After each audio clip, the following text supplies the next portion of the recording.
Everyone keeps asking when Bryson DeChambeau will come back to the PGA Tour. The media speculates, fans debate, but here's the truth.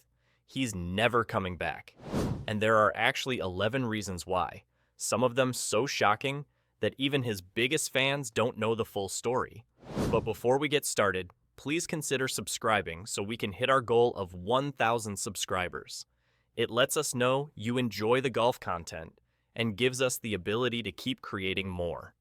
All right, now that you're subscribed, let's dive right into why Bryson will never come back to the PGA Tour. The most obvious reason Bryson isn't coming back is the one everyone talks about, but almost nobody understands the real numbers behind it. Let's start there. The guaranteed money is absolutely insane. Bryson DeChambeau signed with LIV Golf for a reported $125 million. But that number doesn't tell the whole story. That's guaranteed money, fully guaranteed. He could show up, shoot 80 every week, and still collect every single dollar. On the PGA Tour, there are no guarantees. None. You show up, you play, and if you miss the cut, you make $0 that week. Let's put this in perspective. Bryson won the US Open in 2020 and earned $2.25 million. He'd need to win the US Open 55 more times just to match his LIV signing bonus. Or look at it this way. In his best year on the PGA Tour, 2018, Bryson made $6.4 million in prize money. To match his LIV deal through PGA Tour winnings alone, he'd need to replicate that best year 19 times in a row. He's 31 years old now. That means he'd need to maintain peak performance until he's 50. It's not happening. But the money gets even better. LIV events pay $25 million per tournament. First place takes home $4 million. Finish last on the individual leaderboard, and you still walk away with $120,000. On the PGA Tour, miss the cut, and you're leaving with nothing. Over a full LIV season, even finishing in the middle of the pack every week nets you close to $2 million before you even factor in your guaranteed contract. And here's what nobody talks about. That $125 million, it's just the beginning. There are performance bonuses on top, team bonuses, merchandise royalties. Bryson's total compensation package with LIV is estimated to be worth over $200 million across the life of his contract. The PGA Tour could never compete with that. Not even close. No cuts means no stress, no grind. This might not sound like a big deal, but for someone who's played professional golf for a decade, it changes everything. On the PGA Tour, you play 2 rounds, and if you miss the cut, you've just worked for free. You've paid for your travel, your hotels, your caddy, your coach. You've spent a week away from home, and you leave with nothing. LIV has no cut. You play all 3 rounds no matter what, and you get paid no matter what. That eliminates an entire layer of stress that defined Bryson's life on the PGA Tour. He's been open about his struggles with mental health and the pressure of performing. On LIV, he can have a bad first round, and it doesn't destroy his week. He can experiment with his game without worrying that one bad decision could cost him $200,000. Bryson described this in a 2024 interview. The freedom to play golf without constantly calculating what every shot is worth financially, it's liberating. I can be creative again. I can take risks. On the PGA Tour, I was always thinking about the cut line, always worried about the FedEx Cup points. It was exhausting. And the mental relief isn't just about money, it's about energy. On the PGA Tour, if you're playing poorly heading into the weekend, you're grinding just to make the cut so you can earn something. On LIV, you can reset, focus on improving, and still collect a paycheck. That difference compounds over a career. The schedule is designed for humans. The PGA Tour schedule is brutal. 50 events spread across 11 months. If you want to compete for the FedEx Cup, you're playing 25 to 30 events minimum. That's 30 weeks on the road, 30 weeks in hotels, 30 weeks away from family, and that's not including practice weeks, sponsor obligations, or major championships. LIV plays 14 events. 14. They're spread across 7 months from February to September. That's it. No fall season. No wraparound schedule. You play 14 tournaments and you have 5 full months off to do whatever you want. Spend time with family, create content, work on your game, actually live your life. For Bryson, who's become a massive YouTube creator with over 1.5 million subscribers, this schedule is perfect. He has time to film content, build his brand, and engage with fans in ways the PGA Tour schedule never allowed. His YouTube channel reportedly earns him an estimated $500,000 to $1 million per year in ad revenue alone. That's another income stream that only exists because LIV gave him the time to build it. The travel is also easier. LIV events are often in clusters, 2 or 3 events in the same region, back to back. You're not flying from California to Florida to Texas to North Carolina in consecutive weeks. You might play 2 events in the Middle East, fly home for 3 weeks, then play 2 events in Europe. The jet lag is less. The wear on your body is less. And at 31 years old, with a history of injuries, that matters. If you are loving this video, please click the subscribe button and help us reach 5,000 subscribers by month's end. Done? Let's continue. He owns a team, literally. In 2024, Bryson became a part owner of his LIV team, the Crushers.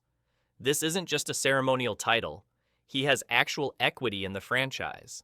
And as LIV continues to grow and establish itself, that equity could be worth tens of millions of dollars down the line. Think about it like this. The Crushers are valued at approximately $50 million today. If Bryson owns even 10% of the team, that's a $5 million asset. But LIV is backed by the Public Investment Fund of Saudi Arabia with $700 billion in assets. They're playing the long game. In 10 years, if LIV becomes a global golf league with TV deals, sponsor agreements, and mainstream acceptance, those team valuations could soar to $200 million or more. Bryson's stake could be worth $20 million or $30 million on top of everything else he's made. On the PGA Tour, players own nothing. You're an independent contractor playing for prize money. There's no equity, no ownership, no long-term asset that appreciates. Bryson saw the opportunity with LIV and took it. Walking away from that to return to the PGA Tour means giving up potential generational wealth. And it's not just about money. Bryson loves the team format. He said multiple times that playing for the Crushers reminds him of college golf at SMU. There's camaraderie. There's a shared goal. You're not just playing for yourself, you're playing for your teammates. That sense of belonging is something the PGA Tour, with its individual format, can never replicate. The content creation, freedom changes everything. Bryson's YouTube channel has exploded since joining LIV. He's posting videos of himself playing matches with famous people, doing trick shot challenges, and giving behind-the-scenes looks at his life. And LIV not only allows it, they encourage it. They understand that Bryson's personal brand benefits their brand. On the PGA Tour, the rules around content creation are strict. You can't film inside the ropes during tournament rounds without permission. You can't use tournament footage without licensing agreements. And your sponsor obligations often conflict with content creation time. The PGA Tour wants to control the narrative and the media. LIV is the opposite. They want players to be content creators who bring fans directly into the experience. Bryson's most popular video, where he played a match against Donald Trump at Trump Bedminster, has over 12 million views. He couldn't have done that on the PGA Tour, not because Trump wasn't allowed, but because the PGA Tour schedule and obligations wouldn't have given him the time or flexibility. LIV does. This freedom also extends to sponsorships. On LIV, Bryson can take on almost any sponsor he wants. On the PGA Tour, there were restrictions based on official tour sponsors and conflicting categories. LIV has fewer official partners, which means players have more freedom to sign personal deals. Bryson's equipment deals, apparel contracts, and personal sponsorships are worth an estimated $10 million per year. That's on top of everything else. The content creation and sponsorship ecosystem around LIV is designed to maximize player earnings in ways the PGA Tour never prioritized. The burned bridges are real. Here's something most people don't want to talk about, but it's the reality. When Bryson left for LIV, the PGA Tour didn't just let him walk away quietly. They suspended him. They threatened lifetime bans. Commissioner Jay Monahan called LIV players' decisions highly disrespectful to the tour and to the legacy of the game. Bryson didn't forget that. In interviews, he's been diplomatic, but the hurt is real. He felt like the PGA Tour turned its back on him for making a business decision that was best for his family and his future. And when the PGA Tour and LIV started negotiating a merger framework in 2023, Bryson felt vindicated. "We were told we were destroying golf," he said, "and now the tour is trying to partner with the very people they said were ruining the game." The relationship is damaged beyond repair for many of these guys, and Bryson is no exception. Even if the PGA Tour offered to welcome him back with open arms, the trust is gone. He knows that if the tour could have buried LIV and kept him out forever, they would have. That's not a partnership. That's not a family. And Bryson isn't going back to an organization that made it clear he was disposable. There's also the legal angle. Bryson was part of the antitrust lawsuit that LIV players filed against the PGA Tour. The tour countersued. Even though talks of a merger framework have emerged, the legal wounds run deep. Would Bryson really want to return to an organization that spent millions of dollars in legal fees trying to destroy him and his new employer? The answer is no. Major championships still welcome him. One of the biggest arguments for returning to the PGA Tour used to be major championship access. But here's the thing. Bryson doesn't need the PGA Tour to play majors. He's already qualified for all four. He won the US Open in 2020, which gives him a 10-year exemption. That takes him through 2030. He's also qualified for the Masters based on his world ranking and past performance. The Open Championship and PGA Championship use world ranking points and past champion exemptions, both of which Bryson has locked up. LIV events now award official world golf ranking points, although fewer than PGA Tour events. But Bryson's ranking is high enough that he's not worried. He's inside the top 20 in the world and has been for years. As long as LIV remains a viable tour with OWGR points, Bryson will continue qualifying for majors. And even if he dropped out of the top 50, he could still get special exemptions. The majors want the best players in the world competing. They want the storylines. They want Bryson's massive drives and his YouTube following of 1.5 million fans. Augusta isn't going to shut the door on a US Open champion who brings millions of eyeballs to their broadcast. So the argument that Bryson needs the PGA Tour for major access? It's outdated.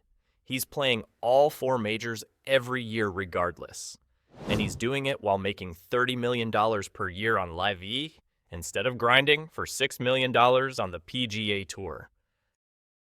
The lifestyle upgrade is massive. This doesn't get talked about enough, but the lifestyle difference between playing on LIV and playing on the PGA Tour is night and day. LIV events are run like VIP experiences.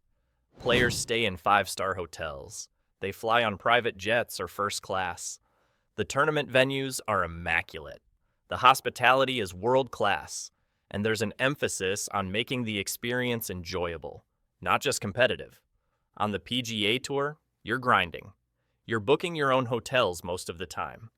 You're flying commercial unless you're rich enough to charter your own plane.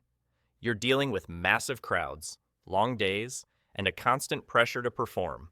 It's a job, a tough job. Bryson's talked about this shift.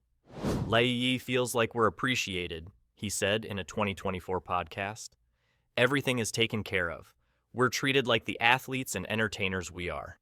On the PGA Tour, it felt like we were just independent contractors showing up to work. The family-friendly environment also matters. LIV encourages players to bring their families. There are family areas, kid-friendly activities, and a culture that recognizes players have lives outside of golf.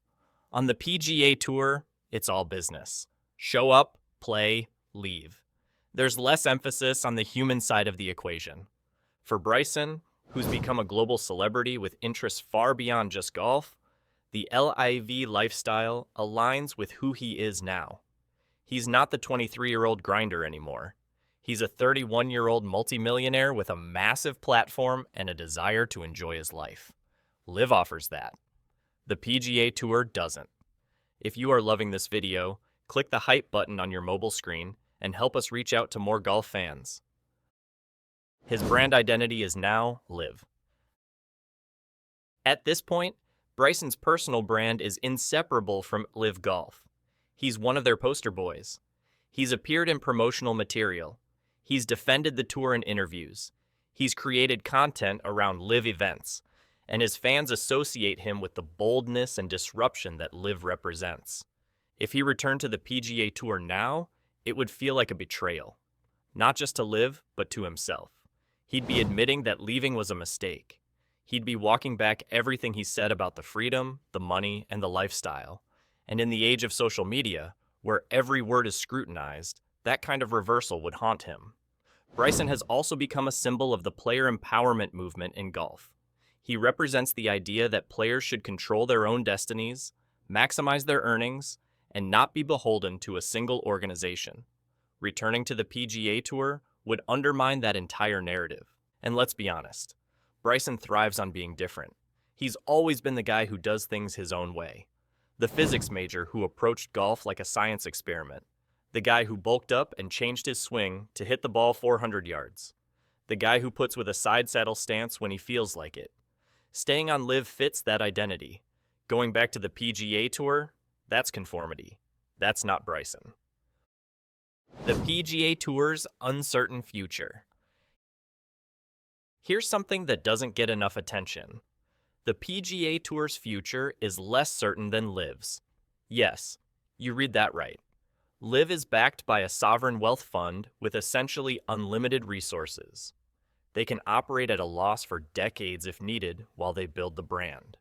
The PGA Tour, on the other hand, is dealing with declining TV ratings, aging fan demographics, and a fractured relationship with the best players in the world. The proposed merger framework between the PGA Tour and LIV's backers hasn't materialized into anything concrete. The Department of Justice is investigating antitrust concerns. Sponsors are nervous. Players are confused about what's happening. And the tour's leadership has lost credibility after spending 2 years vilifying LIV, only to turn around and try to partner with them. Bryson sees all of this.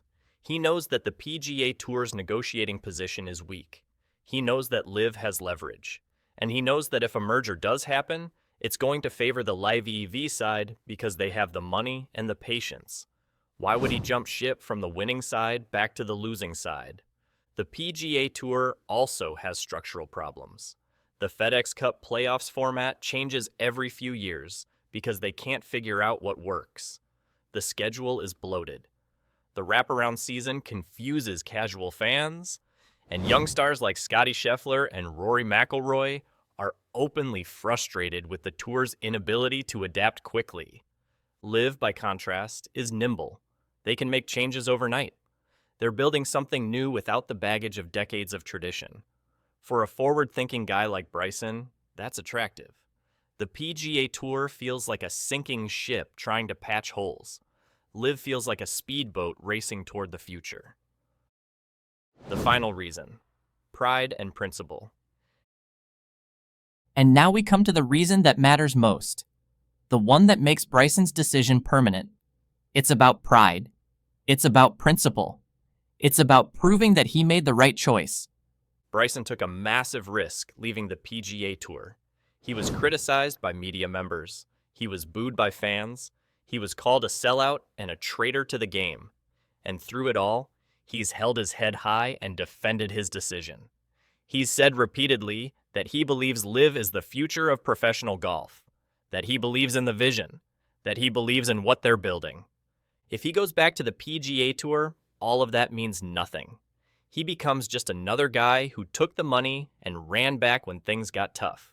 He loses credibility, he loses respect, and most importantly, he loses the moral high ground in the debate about player rights and the future of golf. Bryson has too much pride to let that happen. He's not built that way. He's the guy who reinvented his entire game to prove the critics wrong. He's the guy who won a US Open at Winged Foot by overpowering a course that was supposed to be all about precision and finesse. He's the guy who said he could hit it farther than anyone and then did it. He's not coming back. Not for money, because he already has more than he could spend in 3 lifetimes. Not for majors, because he's still playing all 4 every year. Not for legacy, because his legacy is being written right now as one of the leaders of the biggest disruption golf has ever seen. Bryson DeChambeau will never return to the PGA Tour because he doesn't need to. He's richer, happier, more fulfilled, and more in control of his career than he ever was before. LIV gave him everything the PGA Tour couldn't. Financial security, freedom, flexibility, ownership, and most importantly, respect. The question was never, when will Bryson come back? The question is, why would he ever want to? And when you look at all these reasons, the answer is clear. He wouldn't. He never will. And honestly, he doesn't need to. If you enjoyed this video, check out our next video here.